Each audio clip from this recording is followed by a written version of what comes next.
Hi, my YouTube family. Welcome back to my channel.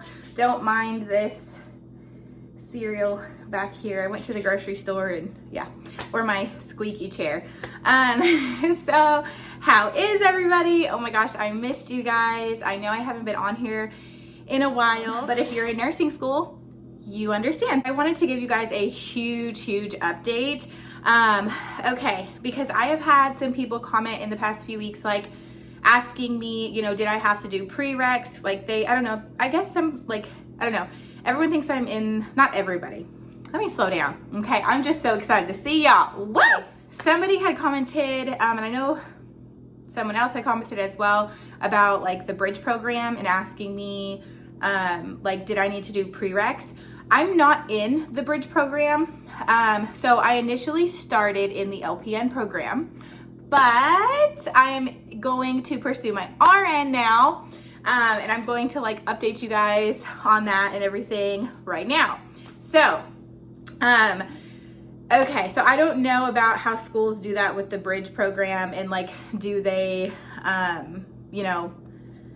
do the prereqs for the bridge program. I'm not sure. I've never been in the bridge program. So, but yeah. Okay, so I'm not gonna overwhelm you guys with a bunch of, I'm gonna try not to. So, okay, first thing is initially I started off at a private nursing school, and it was extremely expensive, which was fine. That was okay. That's totally fine. And they weren't very open, unfortunately, about my clinical days. So initially when I started my very first quarter, I had one clinical day, 8 hours a day, which is fine. I am driving about 30 minutes.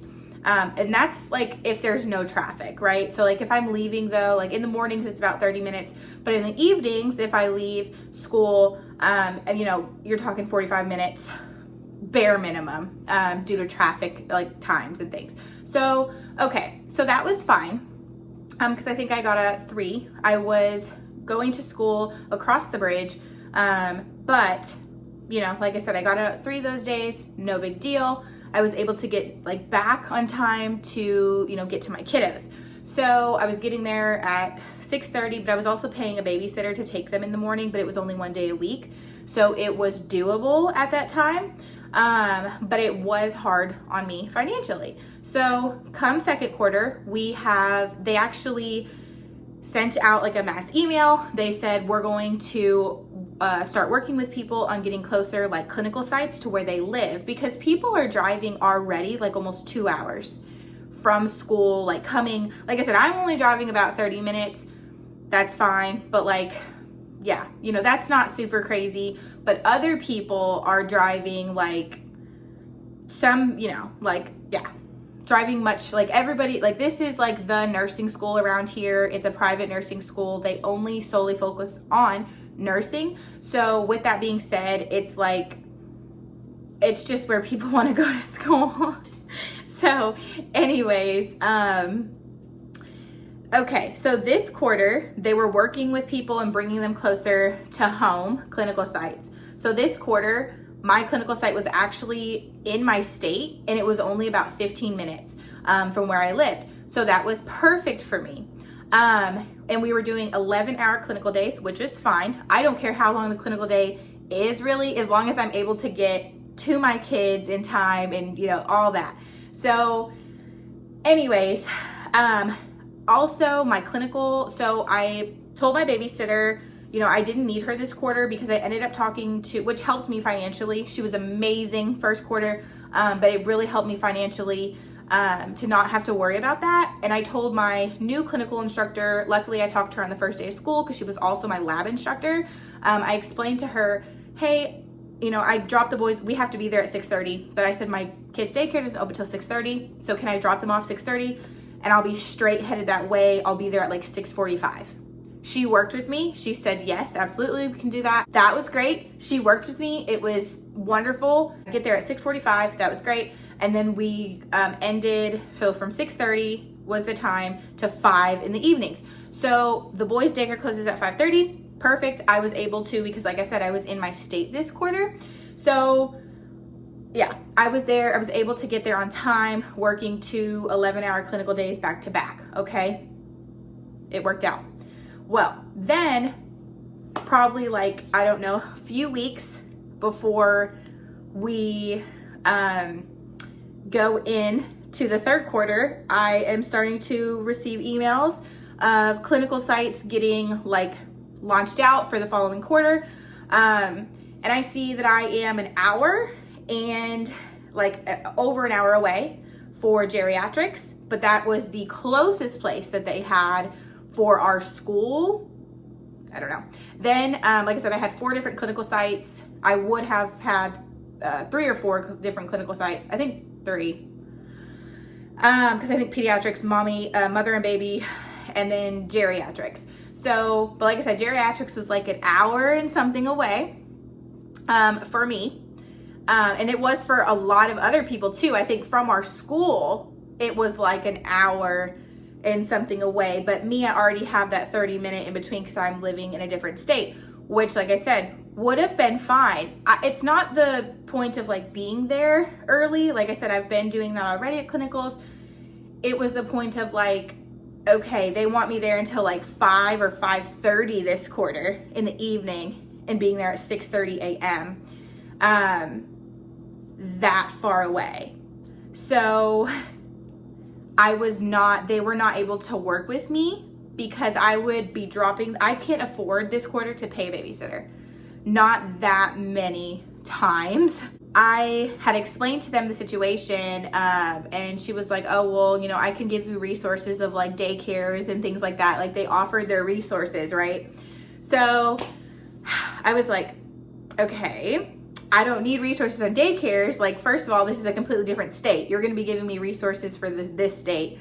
I have resources. I already know how it is. Like I've done, you know what I mean? I've been living that for years. Okay, I know what it is. It's not like, what do you want me to put them in, a 24-hour daycare? Like, I don't understand, it's very hard to even get a daycare that works with like and takes your kiddos to school for you when you're having to go to college. So like, no. So anyways, so like, but they weren't willing to work with that because which is understandable, I guess, but it was frustrating that I had gotten halfway through my program and I am now sitting here and they didn't have any other like options for me to do geriatrics at other than that location. So there was some people that were literally having to, like, they were buying hotels, getting hotel rooms and like I said, I would have been doing stuff like that. I don't mind. Like I would have had to do what I had to have done. But when you have kids as a single parent and you have no other options, it makes it much harder. So they weren't willing to work with that. And I literally could not. I already knew, like, okay, so I'm not going to be able to complete the third quarter and I hadn't even gotten there yet. So like I said, this was like 3 weeks before 3 or 4 weeks before the third quarter started. So I'm like freaking out. I'm like, what do I do? How is this going to work out? But anyways, ended up accepting it. Like I said, I've cried, I've let it go. I've given it to God because I know that God has a plan. And I'm no longer, like I said, pursuing the LPN. I am now at a different school, and I'm starting my RN. This school is in my state. And yeah, like I said, it wasn't like a thing like which there was other things that this is actually like a positive. This is a good thing. It's not a bad thing. It's a good thing. Is it hard though when you know how hard you've worked in nursing? If you're a nursing student, you understand, like you've worked so hard and you just wanted to like complete that. And I felt like that was like taken and I couldn't complete it and it was very frustrating. I'm not blaming the school. I enjoyed going to that school. I absolutely loved that school. I miss my classmates. Like that was my life for the past several months, and you're with those people more than you're with your own family. So it was very hard. It was very hard. But like I said, I've cried, I've let it go, I've given it to God. I'm going to take the positives out of that, because at the end of the day, like my anatomy, like it's a little different because my anatomy will come with me. So that will count as my prereqs at this school. We had prereqs, I guess, at this school, but it was like built into the program, I guess. I don't know, but each school is different. This was a private nursing school. So it's very different. So like my only thing that's transferring over, I think, is my anatomy class, which will go towards my prereqs. But I've got to see, like, I don't even know their like grading system and all that. Like I'm registered for classes, but I still have to send my transcripts for that and like see how that is and everything. But, okay. So like I said, it's positives. I'm not having to pay toll fees anymore. I'm trying to look at the positives here because, you know, I'm not giving up. I'm not letting that affect me in my nursing journey. So if anything, like I said, I'm going to be spending half the money on gas. I don't have to pay toll fees. Like I said, it's going to help me tremendously financially. And honestly, it's, you know, some of my prereqs. So I'm starting prereqs in October. I've never really done like the prereq thing. So this is going to be a little new to me. Like I said, my last school, it was a private school. We had an entrance exam and that was it. We got in our first quarter. We had anatomy, nursing and healthcare, fundamentals, clinicals. Like we had all that. Like, I guess that was kind of their like prereqs for them. So like I said, but I do have anatomy. I have A and P 1 and 2 at this school, and then English and psych for my prereqs. So, like I said, A and P 1 is going to come with me. But I'm not sure. I don't know exactly. I can update you guys more on that later, but like how that's going to work. But yeah, it's like I said, I'm going to start my prereqs though in like late October. So mom is getting a little bit of a break right now. Like I'm looking at all the positives, y'all, because living in the past and like looking at that and being like, oh my gosh, like this is so terrible, or like they didn't work with me, or like saying all these negative things about another school, or just being negative in general, that's not going to help my nursing journey. It's not going to help me. It's not going to help my kids. It's not going to help anybody. So like I said, I don't have anything bad to say about that school. I don't blame it on them. I left it. I leave it alone. It is what it is. Like I said, I've had my time to like get past it and move on. It's putting me back some months, okay? But it's not putting me back years, okay? It's putting me back some months, but it's not putting me back years. And I think that's what's most important right now. So, and just being grateful for the fact of the positives in this situation. So yeah, I think I will have my RN officially by December of 2026. So I will be 30 years old. I'm 28, I'll be 30 years old, I believe, at that time, if I'm doing that math correctly in my head. So yeah, don't judge me, y'all. But yeah, so like I said, I'm going to start prereqs now, start the actual RN program next year. And then their RN program, once you're past your prereqs, is only 17 months because, well, the nursing program is only about 17 months roughly. But like I said, then you got your prereqs. So that's, yeah. So all in all though, when everything is said and done, I will be 30 years old and I'll have my RN. And to me, that's a really big accomplishment, just from where I've came from and like everything in life. So I'm really excited about it. And I'm enjoying my time right now with the boys. Like, oh my gosh, mama gets this little break right now. Honestly, I'm enjoying this like time right now. Like I'm just taking it all in. I'm spending time with the boys. Like I'm loving on them like crazy right now. I'm like baking and like doing just all the things right now. I'm just soaking it in. I'm catching up on things that I didn't, like catching up on things that I was behind on, like, from being in nursing school. I'm just getting everything back together and ready to go. But like I said, God has a plan. And you know what? Like at the end of the day, no, I didn't get to push through to the third quarter because of that. And that's one of the struggles that is out there as a single parent when you're trying to go back to school. And I think like, oh no, there's a fly. No. But anyways, I think like having a school like this, the new school I'm going to, when I walked in to not the admissions portion of the school, but like where you go and meet your advisor, in their waiting room where all their chairs were, They had this little table with like little kids' toys and all this stuff. And that really spoke to me because my last school made it pretty like big and known that like they weren't a daycare and they didn't have anything like, which my new school doesn't have a daycare. Like it's much cheaper to go here. So, but just the fact that like they had that little area for like parents, moms, single moms, like that really spoke to me and made me realize like you guys are for parents. They were a lot more open about like the clinical things and stuff like that, which my last school was not super open about that stuff. Like, but you live and you learn, you know, like going into my last nursing school, I had no idea what to expect. I had no idea what type of questions to ask other than like the basic things. I mean, you live and you learn, and that's okay. And it can be especially harder when you're doing it as a single parent, you know, because you don't have your spouse to rely on or like, you know, so. But yeah, so I just wanted to update you guys.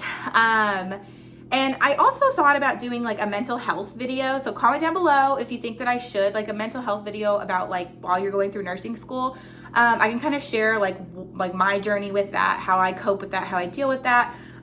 But yeah, I think it's something to be talked about because I remember talking to like my nurse practitioner that I go and see, and she was like, you know, a lot of people are experiencing what you're experiencing or they're feeling a lot of what you're feeling, but they don't express it. They don't talk about it. They don't share that. And I think it's super important to talk about. I think we should be more open about it because like the mental health portion is just, I've got a story to share about that, you know, about a friend and also my own personal stuff.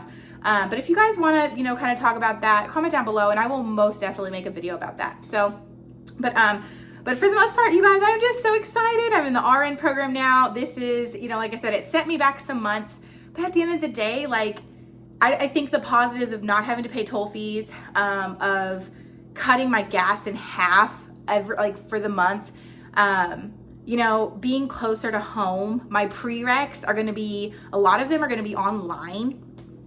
Like that's going to save me more gas. I don't even have to, you know, like I'm getting this little break period right now of just loving on the boys and spending time with them and in doing activities with them. And I'm grateful right now where I am. I am not where I was years ago. I am grateful to God for where I am today, regardless of getting put back some months. And I remember a friend saying to me, I was super upset initially when this happened, rightfully so. But when it, you know, and I remember my friend saying to me, I don't know anybody who doesn't hit some type of crazy thing while they're in nursing school. Like, I don't know anybody that just flies through it and never had a problem, never had any outside issues, never had any, you know, like all this other stuff. And I was like, you know what? Amen to that. Because I really believe that. I don't think anybody just flies through it like it is just a breeze. I really don't. Maybe there is, but it's just, I think that's on the rarer side. So yeah, but I'm just grateful for you guys. Keep commenting on my videos. I absolutely love it. But like I said, I really want to know what you guys think about the mental health like video thing and everything. Comment down below and I will talk to you guys later. Bye.